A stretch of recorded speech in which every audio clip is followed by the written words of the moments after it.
For more on this story, we have now reached Sajjan Gohel in London. He is the International Security Director at the Asia Pacific Foundation and a friend to our show. Sajjan, good to see you again.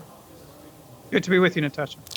Sajjan, we got the latest updates from our colleague Iris in Jerusalem just a moment ago, but many of us in the newsroom and around the world are once again being confronted with Hezbollah and what do they actually represent? So I wonder if we can go into a bit of background with you to begin our conversation of who exactly is Hezbollah? Is it an Islamist militant group?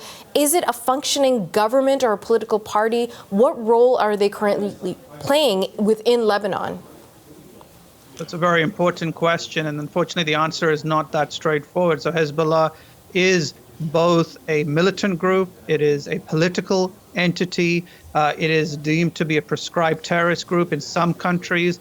It has significant influence in southern Beirut amongst the Shia community there, as well as in southern Lebanon itself. And it's pretty much comprised of people from the urban poor of the Shia community inside Lebanon. In many ways, it was a byproduct of the Lebanese civil war, where the Shia community was largely ignored and neglected by the other ethnic groups, whether they were Sunni Muslims or the Maronite Christians.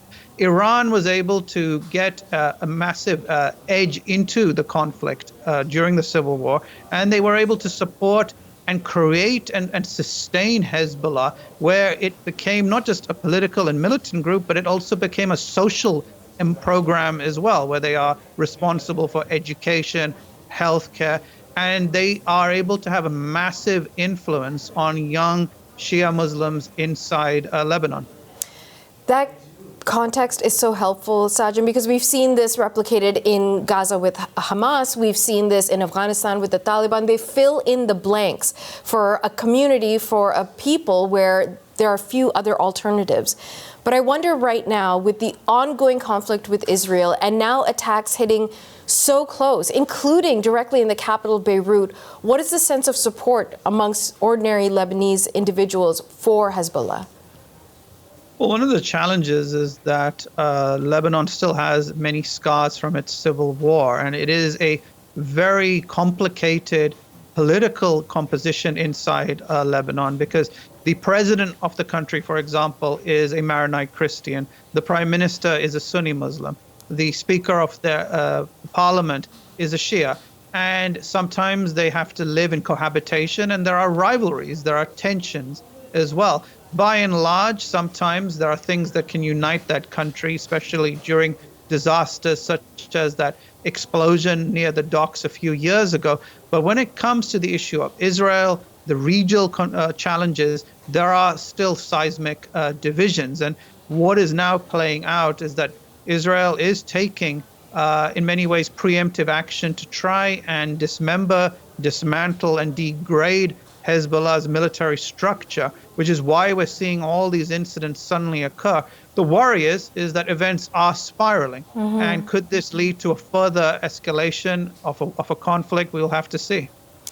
Sajjan, you're right, that's the fear. And the extension of that fear is, for the past almost 1 year, we have seen utter devastation in Gaza as Israel has continued to battle against Hamas. They say to obliterate Hamas on the ground, all their infrastructure, just like you said, to sort of level them. Are they in that same mission with Hezbollah? And could it be a year from now, you and I are having this conversation about the 1-year anniversary of this war in Lebanon? Well, we've spoken several times since the October 7th attack. And the one thing that always seems to come up is President Biden saying that they're trying to engage in peace talks and there's a chance of peace, and yet it never happens. And in some ways, I would say anyone that now talks about peace is somewhat gaslighting everybody, because we only seem to be further away from that than ever before. I think, Natasha, the key point here to pinpoint when it comes to the challenges between Israel and Hezbollah is place your mind back to July, when a missile strike in the Golan Heights killed 12 Druze children.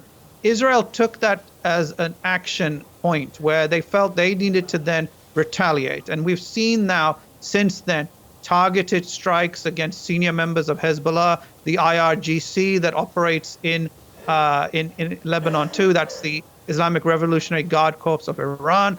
And then this very unprecedented event where all these walkie-talkies and pages that belonged to senior members of Hezbollah started exploding, which meant that Israel must have been planning that operation months in advance if they were able to intercept the shipment and somehow plant specific explosive material into those devices. So you are looking at a strategy, an event, a conflict that is spiraling, but it's taken many, many months in the making.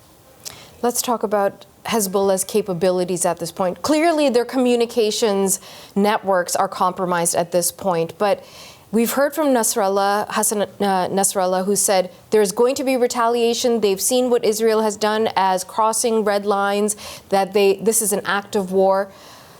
Do they have the military capability and personnel to go into an all-out war with Israel?